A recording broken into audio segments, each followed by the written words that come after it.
Watchers in the Fourth Dimension.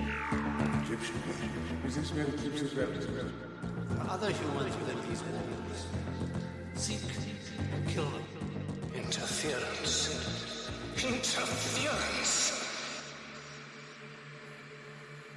Hello and welcome back to Watchers in the Fourth Dimension. I'm Anthony. I'm Don. I'm Julie. And I'm Reilly. And I say, this is like something by that novelist chap, Mr. Wells. This episode, we're accidentally releasing an ancient god who was held captive by the power of the pyramids of Mars. But first, Don's going to take us through the mail. Over to you, Don. This week we're kind of light on mail. We just have 2 items on the recent bonus Big Finish episode on Return of the Cybermen. J.M. Casey says, going to have to listen to this one. I enjoyed some of the Lost stories quite a bit. But with Return of the Cybermen and that Dalek one based on Nation's early rejected Genesis thing, it seemed like they were scraping a bit. The last one I heard that I really enjoyed was The Nightmare Country, a 5th Doctor story by whose scriptwriter, actual novelist, Steve Gallagher. Actual novelist. Wow. And Nathan Law says, I found this one to be an interesting listen. To be fair, it's been a while since I've seen Revenge, but my impression was that this was an even worse story than that one. Mostly, other than listening to Sadie and Christopher Naylor for the first time, I couldn't remember anything about it, even though I'd only listened to it earlier this year. The fact that there's more gender diversity isn't hard, then Revenge is a good one, but this one just seems so boring. I just had a hard time paying attention to it, which is rare for a Big Finish story, even from the Lost Stories range. And with that remarkable quickness, the mail is complete. Wow. It seems like I have different opinions on that one. But when does that ever happen?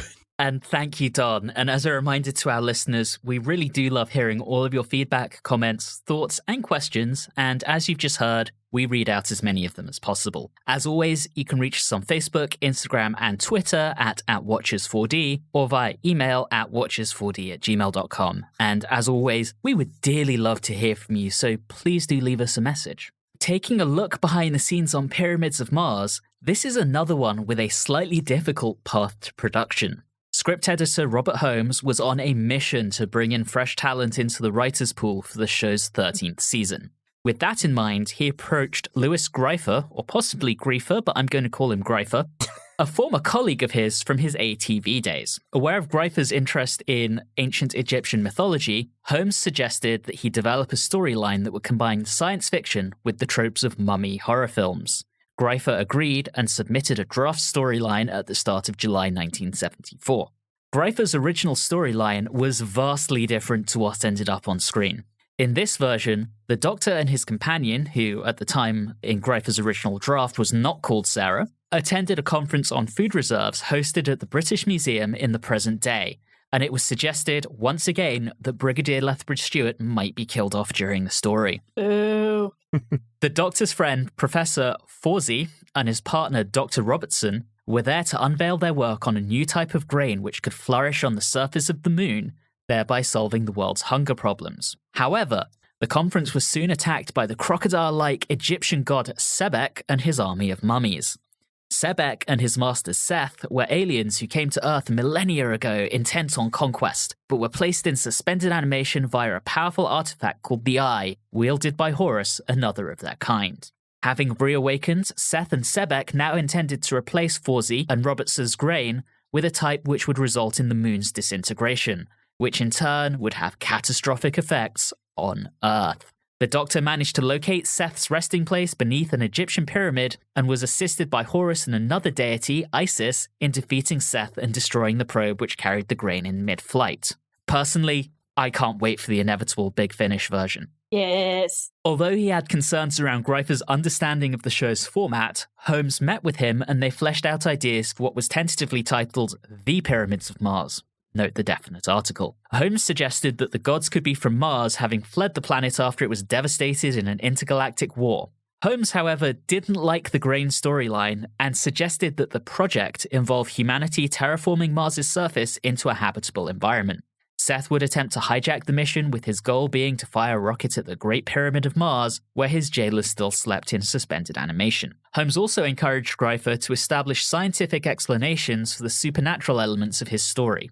Former producer Barry Letts suggested that the Egyptian gods may all originate from different alien planets, thus explaining why they all differ physically from each other. Despite his concerns, Holmes formally commissioned Greifer to write a storyline for Pyramids of Mars, the definitive article now dropped, at the beginning of July 1974. At this point, Holmes was considering making the search for the Eye of Horus, which was to disappear during the serial's climax, a recurring theme in subsequent adventures. Despite his continuing reservations about the storyline, Holmes contracted Greifer for 4 scripts at the end of July. The full script for the first episode was delivered at the end of September. At the beginning of October, Holmes told Greifer that he was straying too far from the mummy horror premise. Shortly after, Greifer was taken ill and required surgery, delaying completion of the final 3 scripts. Once delivered, Holmes discovered that the finished scripts failed to tie up key plot points and lacked an emphasis on the Doctor's involvement, and so were unsuitable for production. In late November, Greifer left England for Israel, where he was taking up a teaching position in Tel Aviv, and he was no longer available for further rewrites. In March 1975, Holmes informed Greifer's agent that the scripts would be abandoned, and he found himself in the position of having to rewrite the adventure from scratch and worked very closely with assigned director Paddy Russell, who we last saw directing Season 11's Invasion of the Dinosaurs. Holmes abandoned many of Greifer's ideas, including the modern-day setting, the involvement of Unit, and Sebek. Holmes instead set the serial in 1911, which better set up the homage to the mummy horror genre. Seth became the focal villain, with Holmes changing the name to Set and eventually settling on Sutekh, all of which were various names for that same deity in Egyptian mythology. Wary of the notion that historical stories don't matter, because we've already seen modern-day Earth in other Doctor Who serials, Holmes took the opportunity to include a scene in Part 2 which depicted how the events of 1911 could change Sarah's present. Meanwhile, it was producer Philip Hinchcliffe who suggested the inclusion of the logic puzzle in Part 4, drawing on Franz Kafka's 1926 novel, The Castle. Pyramids of Mars was to be the first serial made as part of the show's 13th production block. It was also originally scheduled to be the very first serial of Season 13, but plans were changed when the BBC decided to move the season up to the beginning of autumn 1975. With Terror of the Zygons being held over from the show's 12th production block to start Season 13, consideration was given to moving the schedule around, and ultimately it was decided to swap Pyramids of Mars with Planet of Evil in the running order, really to avoid starting the season with 2 Earthbound stories. Joining Paddy Russell behind the scenes, we have the return of several series regulars, composer Dudley Simpson, production unit manager George Galaccio, and the legendary Barbara Kidd as costumer. One newcomer joins us with Christine Rusko as designer. This is the first of 3 outings for her. She also worked on Doomwatch, Paul Temple, and yes, of course, Z-Cars. Location filming for the serial took place at Stargroves, a manor house in East End, Hampshire. This property was owned at the time by Mick Jagger and was occupied by his parents, and it would serve as the exterior of the priory and its surrounding area. During location filming, Elizabeth Sladen was suffering from a case of flu, and Tom Baker found himself incredibly frustrated when director Paddy Russell insisted that he actually wear a mummy costume for the scenes where the Doctor disguises himself as one of the robots. Russell thought that Tom Baker's body language would be distinctive, but Tom thoroughly disliked appearing in scenes where he wouldn't be recognizable. And to make things worse, he also suffered from scrapes which were actually quite painful from the costume's fiberglass frame. Oh. The serial also featured what was technically a new TARDIS console room, although we've already seen it in Planet of Evil since that was broadcast first, but this was its first outing in actual production, and we hadn't actually seen the TARDIS interior since Death to the Daleks. That's quite a long time. The finished serial was broadcast between the 25th of October and the 15th of November 1975. 3 of the 4 episodes broke the 10 million viewer mark, with Part 2 reaching as high as number 15 in the weekly viewing charts. Clearly, this one captured the imagination of many. With our behind-the-scenes segment out of the way, our short summary is in my hands this episode. It's 1911. A British archaeologist comes across an ancient Egyptian tomb and quite clearly hopes to add to the British Museum's collection. However, he didn't count on his own body actually being added to the collection of the ancient Egyptian god Sutekh, who sends him on a murderous rampage to kill all the old men on an English country estate. There's actually a reason for it, but it's far less amusing than just pointing out that just this once, Sarah Jane, everyone dies. After the killing spree, the Doctor gets possessed, takes us to Mars, where we have to endure a rerun of the final episode of Death to the Daleks, but without that fantastic flaw. Glad someone else noticed that. To wrap things up, the Doctor pulls some timey-wimey shenanigans out of his ass to kill Sutekh once and for all. The end. All right, let's talk about it. Part 1. I'm glad that you went ahead and brought it up, Anthony, but can you name a more iconic duo than the English and stealing shit out of Egypt? Hey man, there's that joke that the only reason the pyramids are not in the British Museum is because they were too heavy for us to transport. That's pretty accurate. I realized that this is combining The Mummy with Stargate, and I've decided that both Mummy and Stargate are better. Wow. There's been many versions of the Mummy before this decided to rip it off, and Stargate wasn't invented yet. This is basically a ripoff of Hammer's Blood from the Mummy's Tomb. I mean, they've just taken the Doctor and plonked him in that. And that's what's so striking about this is I had not gotten this far before on my separate watching, but I'd always read that this is a period where the show goes more horror focused and particularly Hammer-esque. And I'm all here for it. I love it. I really enjoy it. I just wish that they could have added a bit more atmosphere, as in, like, if it's going to be all mood setting, why not have some scenes at night, maybe? Right? Yeah, that would have been kind of cool. And Reilly, it's funny because that's actually a really common criticism that this all takes place in the day. And I almost think that's deliberate. It's just to show how absolutely out of place the mummies are in Edwardian England.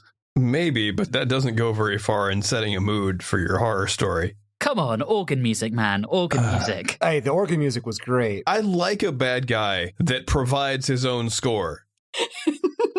And then when he's done playing the organ, he gets up and the score just continues on without him. This is what I want to play when I'm being evil, okay? Make this happen. Take notes, Simpson. Take notes.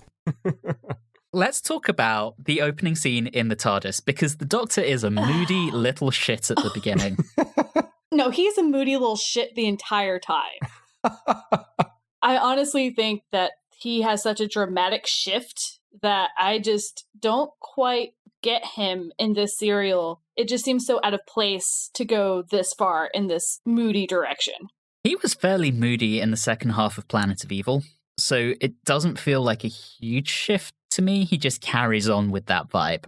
When was the last time the Doctor had, or if it's ever happened before, his own personal issue that didn't involve one of his companions? This is just him feeling bad because Sarah Jane made a joke that he was middle-aged or something. Yeah, and he's like, well, yes, I am in Time Lord years. Exactly. So it's kind of interesting because it provides some more depth instead of having like that one character never changes. Well, it changes between the Doctors, but his personality doesn't change. But, you know, everyone has a bad day. I think what's difficult is the fact that he's always had moments of goofiness in all the other serials, and we get basically none of that. I think we got one of the goofiest moments in this serial, but that'll have to wait till episode 4.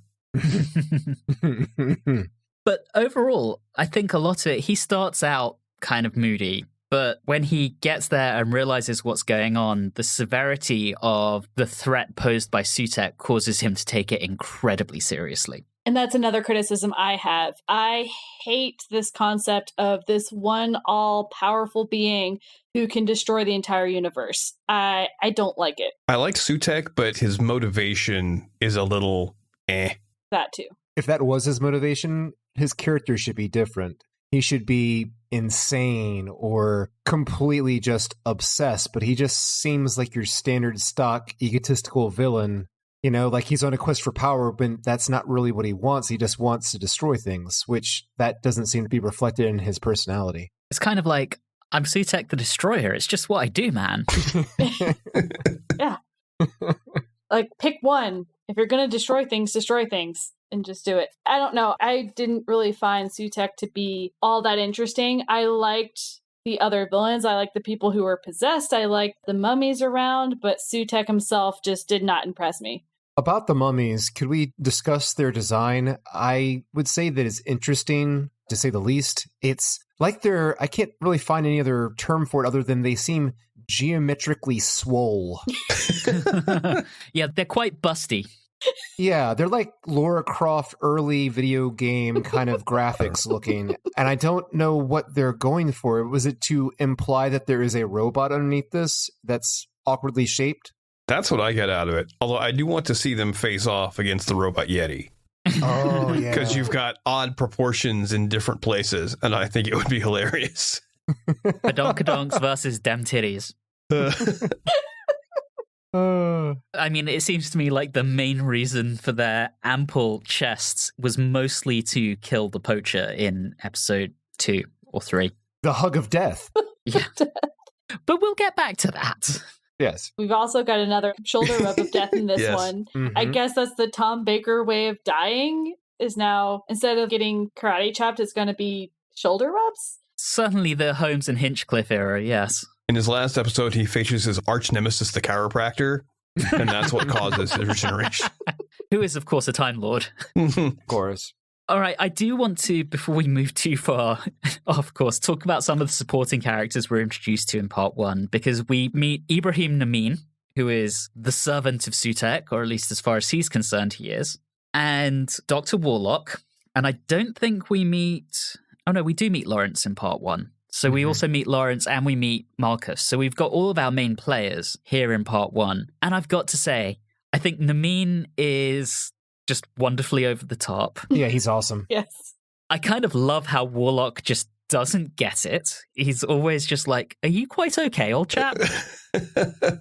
And I think Lawrence is like an Edwardian version of Harry, who was like could have been a companion. Yeah, I was getting a lot of Harry vibes from him. And Namin was inadvertently funny, mainly because of the organ playing that we talked about earlier, which that made me really happy. I'm like, okay, you're just gonna provide your own score. That's great. I love it. I wish he was around longer, Namin. Yeah. When I saw this one as a kid, I always thought that when he gets up from the organ and it keeps playing, it's like the power of Sutek that keeps the organ playing. Aww. Even as a child, Anthony trying to do head-canon to make Doctor Who make sense. The drama of Sutek compels you. I mean, I'm going to be that person who's going to bring up the fact that this is all a whole bunch of old white Englishmen. Oh, and come I'm not on. here for it. Ibrahim Namin is not an old white Englishman. Okay, but everyone else is. To be fair, it takes place in England in 1911, and the question I would have for you, Julie, I understand the lack of gender diversity is a concern, but I'm not sure where I would put in a woman in a positive way, given that everyone fucking dies in this story. Obviously, she would be the one person who didn't die. She'd be the maid they make clean up all the bodies. Yeah, pretty much. She would be the maid, yes, but she would be the one who actually like runs the household and is hitting them all upside the head, telling them how idiotic they are. That's how you put a woman in there. She's the one who's actually in charge. But in any case, I kind of see what you're saying, Anthony, but it still bothers me because it all stems from not just from the storyline, but it stems from the Holmes and Hinchcliffe just being like, we don't know what to do with women, so we're not going to do it. Well, specifically Holmes. I suspect him completely taking this one and rewriting it himself, and then putting it out under the pseudonym Stephen Harris to get around union regs. This is Holmes's fingerprints all over it. To back up Julie's point, even though there weren't that many characters, it became such a like a blur to me at one point that I honestly thought Lawrence was multiple old white guys. I thought I was dealing with 3, but then after a while, I'm like, oh, wait, no, that's the same one. It's just Lawrence. He's the one that's not evil, just very, very naive and stupid. I couldn't keep up with the names and thought that the poacher was Lawrence for a while. And I was like, oh, wait, nope, never mind. You call him a poacher. I call him our yokel from Third Doctor era. Oh, yeah. He's 100% the stereotypical country yokel. I was like, wow, this is a blast from the past. Hey, speaking of blast of the past, we did not mention the Victoria callback. Yeah. It was both Vicky and Victoria because he first says Vicky and he's like, no, Victoria. Okay, first off, they're 2 extremely different women. He did mention both. I think it was meant to be both. Well, there you go, Julie. I mean, come on. They mentioned 2 women. And is that enough for you?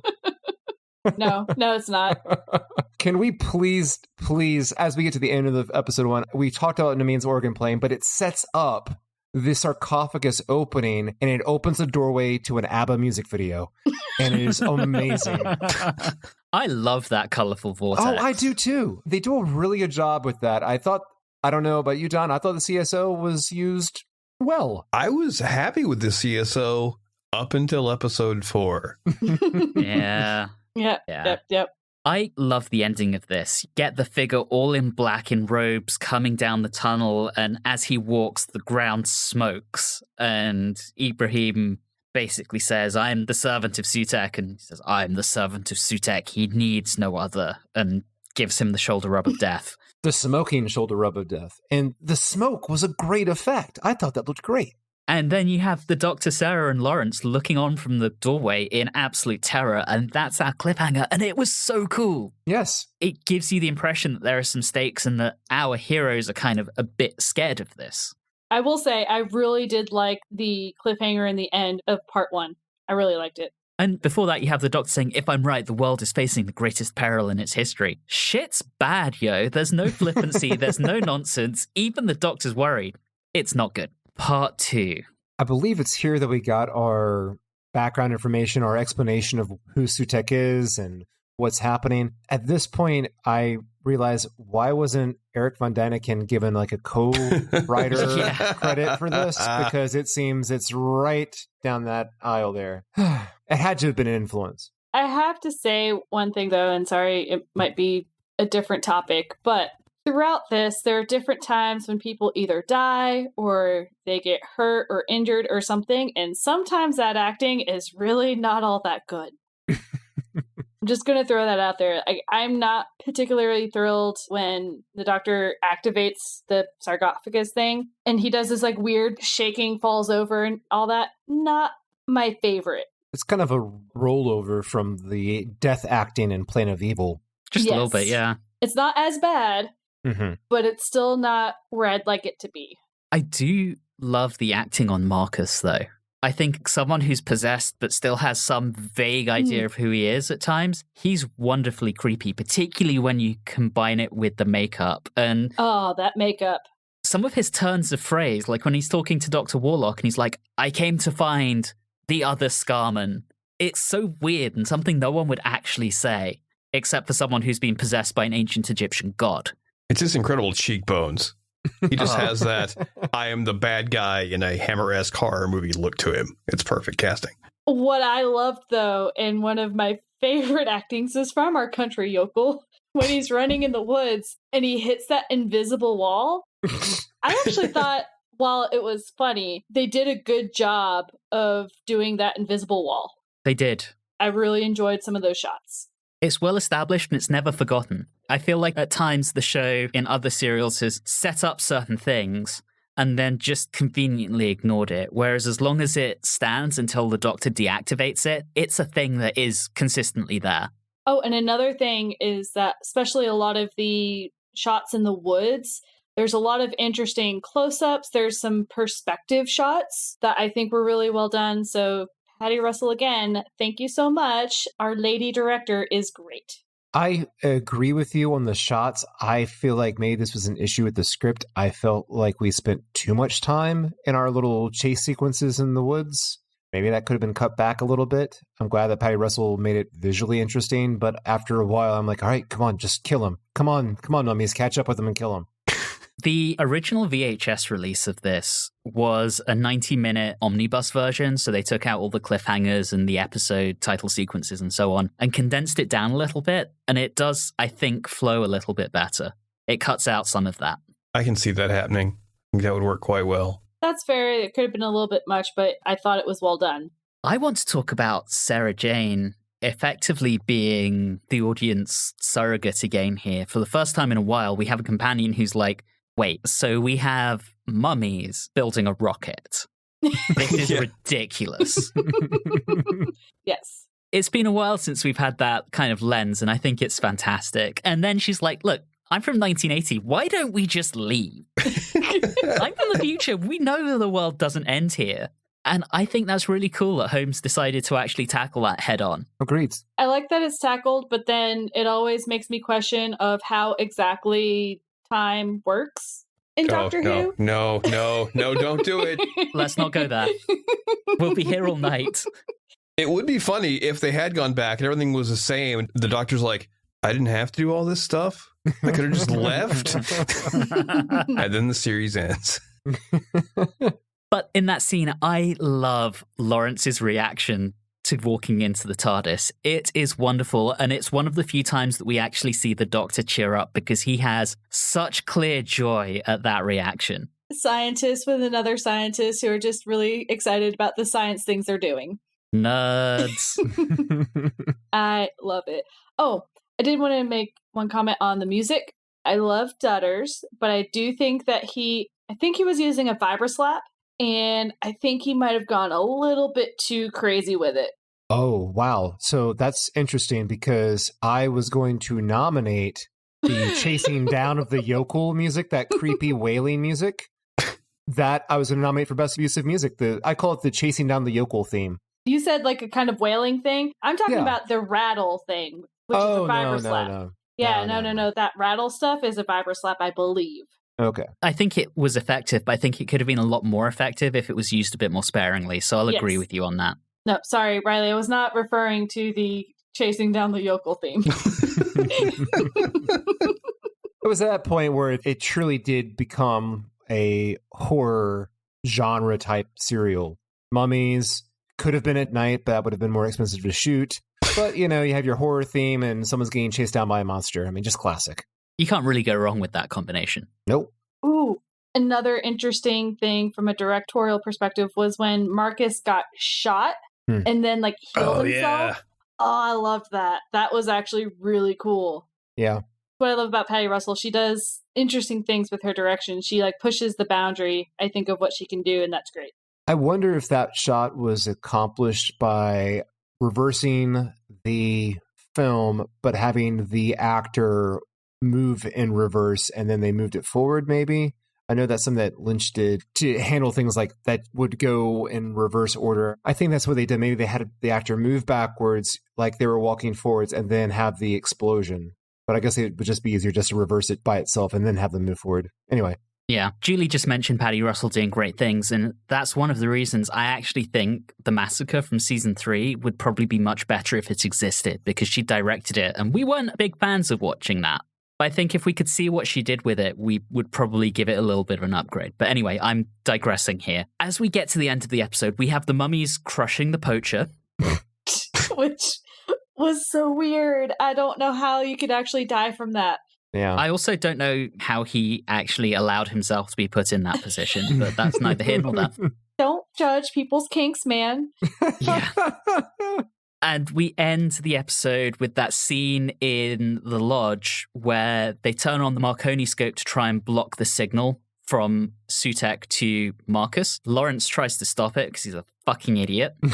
The mummies burst in. One lays its hands on Sarah, and that's our cliffhanger, and we're into part 3. Also, how does Sarah Jane know how to use this ring? Yeah, good question. Just curious. But she does, and she sends it back to Control, wherever Control may be, because I don't think there's actually an established control point. There is not. But one of them destroys the Marconi scope, so that whole thing is out, and the Doctor is furious with Lawrence. And I honestly think this is one of the few times where the Doctor is so angry he tells someone that they don't deserve to be alive. That's really harsh. So when the Doctor then goes to try to find... Gel Ignite. Yeah, whatever that stuff is. And he also knows that there's that invisible wall, and he's walking around with a stick. A friend of mine likes to use that stick to swat spider webs when going on hikes. That's kind of what I thought of. I was like, oh yeah, that makes sense. I get it. Yeah, I love that scene, and I love that Dudders, or whomever is doing special sounds, I think it was Dick Mills, gives us a little sound effect as it kind of scrapes along the edge of the force field. It's really cool and really well done. Really effective. Although I do know at some point there was a moment of beeping intensifies, and I got a worried rumble. Oh no. Cross that off of your bingo cards, listeners. And we got a device warbling, which I thought was pretty cool. I don't think I've seen that one. We need to talk about Sarah's Harry move. Oh, God. Throwing an explosive substance to the Doctor is 100% something that Harry would have done. Come on, Sarah, you're better than that. I was pretty okay with how Sarah was portrayed up until around this point, and then obviously in part 4 I'm not as happy because damsel in distress. The one thing that amazes me with this story is the way they've portrayed two brothers, one of whom can't possibly conceptualize that something horrific has happened to the other.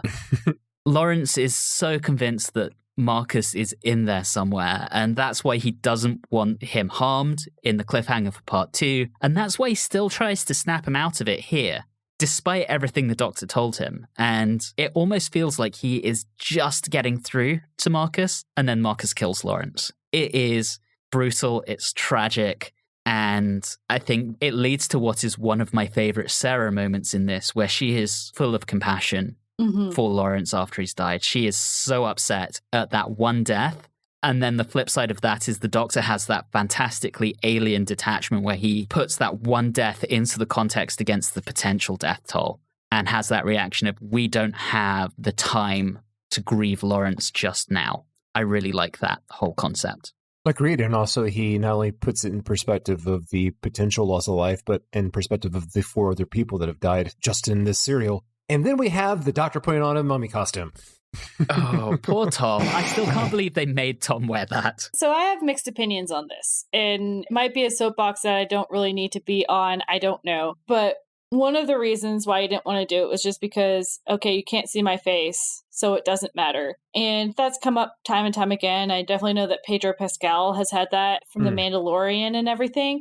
But also at the same time, I'm like, if it's not really affecting your health, like, people, one, know it's you, and 2, you are portraying this great character. Why is it such a big deal that, oh, I can't see your face? It weirds me out sometimes when they make such a big issue out of it. With the Doctor in this one, the fact that he was getting hurt, yes, I can understand that, but I don't know. It seems like a pride thing more than anything. Yeah, I would agree. It's like, it's a mummy costume. Come on, have fun with it. Sorry, so that's my little soapbox of the day. I get it, though. It's the, why can't this be an extra? Why can't this be my stunt double? Why can't this be Terry Walsh? See, I would be that person who would want to do all their own stunts. That would be me. Julie Cruz. Oh, no. I'm not as short as him. Oh, wait. We're the same height.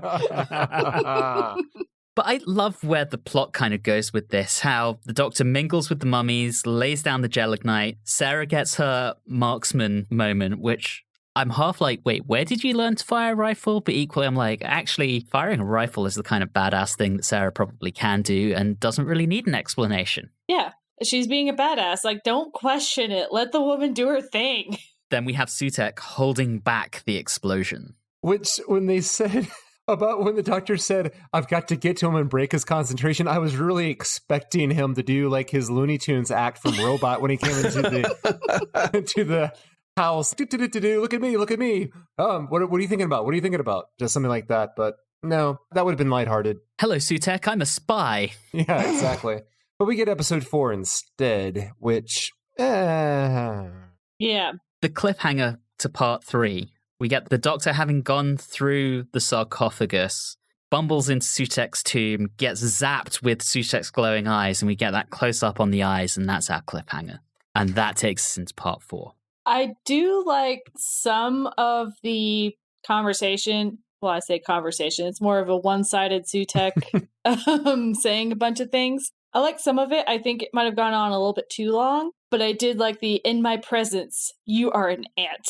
Gabriel Wolfe, who voices Sutekh, he has an amazing voice. It's so creepy, so evil, and lines like kneel before the might of Sutekh. He's just so over the top, and I absolutely adore it. Your evil is my good. Like, okay, well, that explains everything. I have to point out that before we record, I like to just glance over the transcript that's available online, not officially from the BBC. Someone else puts it down, and it cracks me up. In the Sutekh Doctor bit at the beginning of episode 4, there's a direction in there that says, after Sutekh questions the Doctor about being a Time Lord and a traveler in time and space, ? Afterwards, the transcript says, parentheses, he does the green eyes thing. He really did. He really did the green eyes thing. The thing I don't love is that Sarah Jane becomes the damsel in distress at this point. Ah, yeah. To be fair, though, without the Doctor, she's like stuck in 1911. But what I don't like is that they found her. I wish she could have been able to hide, snuck into the TARDIS while he was taken over there, and have it be out of her own will, rather than, oh, hey, if you don't do what I tell you to do, I'm going to kill her. That's true. It's probably just quicker from a story standpoint. I'm not saying it wouldn't be better to have that rather than Death to the Daleks Part 2, but I think that's why, like, okay, how can we get her over here quickly? All right, captured. There you go. Yeah. I do love how the Doctor is clearly bullshitting Sutak at one point, despite all of the torture, where he claims that the TARDIS controls are isomorphic. Come on, we've seen others control the TARDIS. You never know, though, because it's not like there's a strict continuity here. That's true. Sutak goes ahead and just possesses him. What do we think about the effect with the necklace? Oh, the key traveling down the vortex? I was going to say, it looked a lot better when I was 6 years old than it does now. I bet. Although I've seen worse. So I was like, you know what? They could have tried to CSO it. They could have tried this other thing. I'd rather see it on strings. It's fine. Okay, Julie, I know you're going to want to talk about Sarah crying once Scarman kills the Doctor, or he has the mummy kill the Doctor. Why do you think I'm going to say something? Well, because you've been so mad about that kind of thing. I was hoping for another little rant here. Of the dying thing? If you want to hear more beautiful segues like this, listen to our past episodes. Never mind. Sarah crying. I mean, is that something I've been talking a lot about? I've been talking a lot about terrible death scenes. Well, I feel like it kind of feeds into your commentary on the damsel in distress aspect. No, I don't think that crying because the Doctor is killed is a damsel in distress issue. That's a, holy crap, someone died in front of me. I would be crying too. Fair. Okay. Anthony, I'm not heartless. Well, that's me told. Well, let's discuss the second part of episode 4, which to me is the Legend of the Hidden Temple, where the Doctor and Sarah get in there, and I do actually enjoy it. I do. But it's like Death to the Daleks again. Hold up! God damn it, people, listen! You can't let them introduce a no bullshit power to the Doctor and just skip right over it to get to the kids' show portion. Go on, Don. Talk about the Doctor's new power. The random respiratory bypass system, just because he couldn't think of a way to have the Doctor survive being choked to death by the mummy. And I feel like that was one where I think you mentioned it in Terror of the Zygons. And I was like, that hasn't happened yet. I'm like, isn't that happening soon? Yes. And I was right. I just had the wrong episode. Very soon. I mean, after 60 years, I'm like, they're going to throw in things that make zero sense. It's fine. I'm pretty excited when it happens for the first time, though. If they remember it. And this one does get brought up again. Okay. Yeah. Fair enough. Let's talk about Death to the Daleks Redux. Yeah. Well, before we make fun of that repeat, I say in this part, I really thought that the Doctor and Sarah Jane, their chemistry was really starting to click here. Maybe it's because they were on a game show together, but it really did. I felt like it really started to click here. I really feel like Holmes is once again taking the piss here.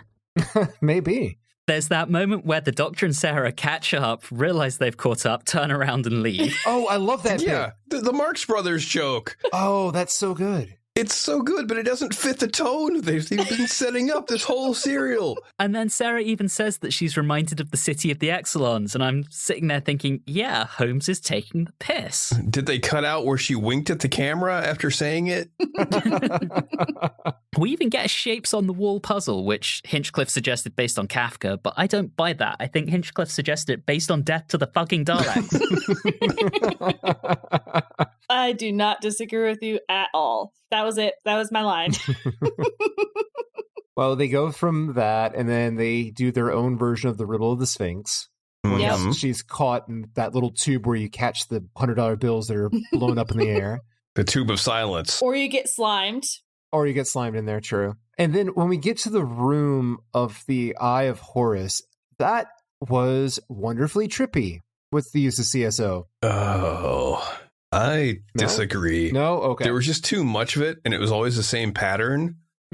So you just lost any sense of, like, what is this supposed to be? So they're trapped in a Windows 95 screensaver, is what you're saying. Yes, that's what I'm saying. I like that, though, because I think what was trying to be put across is that we, as humans, can't really understand what it was. So I think it's the ultimate trippy of there's no good way of portraying it because we have no conception of what it would actually be. That's a very Lovecraftian way of putting it. This thing is so horrible, I can't possibly describe it. Well, what's it like? I can't describe it. It's just horrible. Just trust me on this. Which is why there's never been a good Lovecross film. Are we to that all of a sudden all the doors are just all in a line that open? Well, hang on. We got to talk about the destruction of the Eye of Horus first. Yeah. And Scarman's proclamation, I'm free, free at last. And I love the ambiguity there. Is that the voice of Sutekh, or is it a moment of self-determination before Scarman dies? And turns into a really cool-looking skeleton. Yeah. That was a nice effect. But yes, then we get all the doors opening perfectly aligned and the quick dash back to Earth. That was fun. And then obviously something from the TARDIS is going to fix everything because all of a sudden, yes, you have to have that final thing that helps. And then we get that, no. Hang on though, Julie. I have to ask, and I have to point it out if anyone didn't notice it. Who saw my favorite production error in the entirety of Doctor Who? What? Which one? What are you... When Sutekh stands up from his chair, there is very visibly a hand holding the cushion down. And you don't appreciate Thing for keeping that cushion comfortable. You call it a production error. You sicken me. It is literally my favorite thing ever in Doctor Who. The hand of Sutekh. But yes, Deus Ex Machina, part of the TARDIS we've never heard of before that wasn't established very well. Nope. Yeah, sends Sutekh into the far future and to his death. I thought it's kind of not the far future. I thought it was like he was trapped in a transport dimension and time just millions and millions of years added up on him inside of it because he was trapped in it and then he, something like that. Destroyed. I don't know how a god dies by natural causes. If it's a couple million years, I don't know. Can we get another no from Julie? Yes, please. I was going to do a thing, but now it won't come off the right way. Nope, you're not going to hear it. I know. Way to go, Annie. Yeah. Oh, blame me. Sure. You and your hand butt ruined everything. Okay, we end with the Priory burning, tying it into the beginning of part 1, and the Doctor and Sarah leaving in the TARDIS. And that's the end of our story. Before we move on to scoring, Julie, how many women were there in this story? 0. Are you assuming Sutekh's gender? I am. I am. Well, maybe one of the mummies was a woman. Could be. They were kind of busty. Yeah, but there were no explicit women. No, there really weren't. No. I do want to give a point on the camp count to the butt hand. You're the only one who cares about the butt hand. And I care about it so much, so we're giving it a point. This is Andy trying to regain control of the show after last time. Yeah. This is. We're going to go ahead and score this, and Reilly, you're going to go first because I'm in control and I say you are. Oh, no.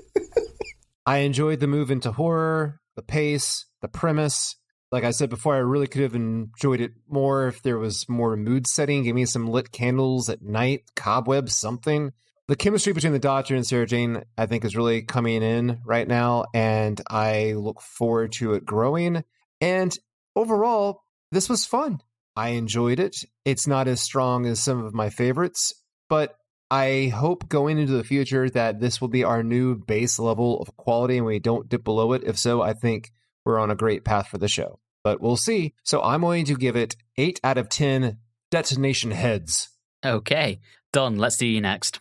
I think I should set this up as a warning. I watched this after 2 nights of not sleeping at all. So my opinion in the future may change simply because, well, obviously. Overall, I liked it because it plays into my wheelhouse of interests. It's essentially a ripoff of a Hammer horror movie. I'm okay with that. However, I don't think it's as good as its fandom reputation would suggest. As Reilly rightly pointed out, there's not much mood setting, and I think it really could have benefited from that. But I think that probably would have driven up the production budget, because being shot in the day, it just makes the mummies look even more silly and laughable. I'm not as intense about it as Julie is, but yes, a woman somewhere in the story would have been a nice touch. And all that I could forgive, but in episode 4, it kind of falls apart a little bit. You have a redo of Death to Daleks, but without the awesome floor. So if you're going to crap out, do it in a funny way. And the ending is really just kind of, I'm just going to make some stuff up. Very Star Trek BS science. But overall, I enjoyed it. So just to steal something from what Anthony was going to say, I'm going to give it 8 hidden butt hands out of 10. God damn it. I was totally going to use arse hands as my metric. All right, Julie, over to you while I think of a new one. Obviously, I was pretty vocal about a good amount of my criticisms while we were talking through this. I am not particularly thrilled with Sutek as the villain. I don't think it really comes across enough of how bad of a force that he is. I do like the people that are affected by him. So I loved Marcus. I thought he was wonderful. And I love Patty Russell's direction.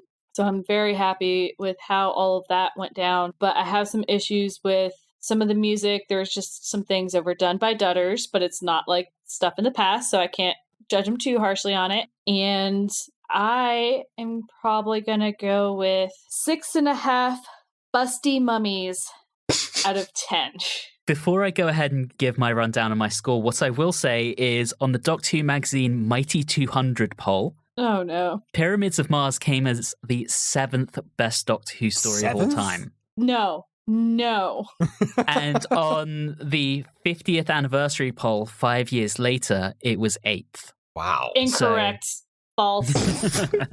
When Don talked about this story's reputation in fandom, that is what he meant. This has consistently come as one of the top 10 stories of all time. I agree with Julie. Just like Don, I enjoy what they're doing here, but it could have been done better. And I haven't gone through all of classic Doctor Who, and I can already tell you probably 10 episodes, 15 episodes that are better than this one. That leads us to me. And as you've probably guessed, I have a certain amount of childhood nostalgia around this. But watching this critically as a 35-year-old versus as a 7-year-old, it has a few problems. I do agree the total lack of women is a little problematic watching it with the lens of 2022. This would definitely not get made the same way today. However, I still struggle to figure out how you could effectively have a strong female character in who wouldn't just die like everyone else. And I kind of get that it's a product of the time and product of who was writing it.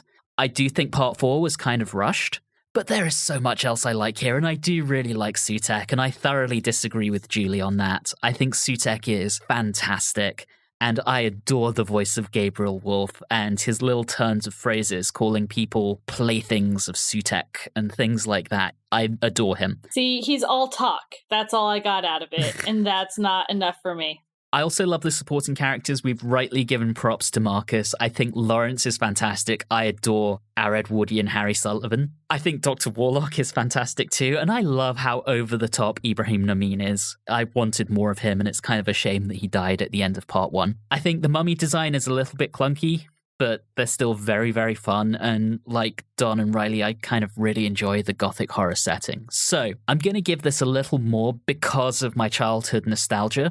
But this is going to get 8.5 out of 10 groveling insects,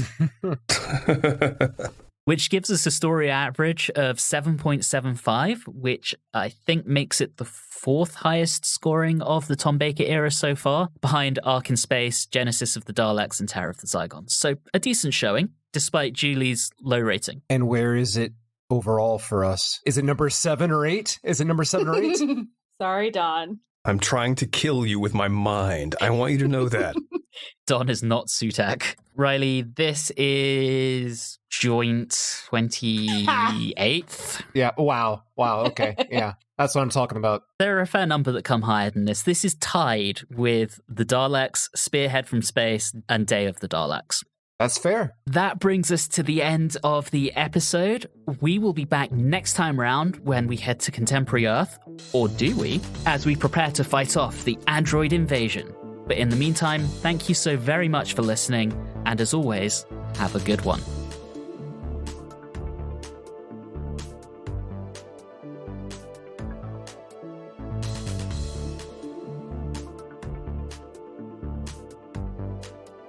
You have been listening to Watchers in the Fourth Dimension with Don Smith, Reilly Schreck, Julie Philippek, and myself, Anthony Williams. This episode, Geometrically Swole, was recorded on Wednesday the 7th of December 2022. If this is your first time listening into the show, all of our previous episodes are available wherever you like to get your podcasts. You can interact with us on Facebook, Instagram, and Twitter at Watchers4D, and you can also email us at watchers4d@gmail.com. If you're enjoying the show, please do subscribe and consider leaving us a review or rating on your favourite podcasting app. All of those things really do help the show.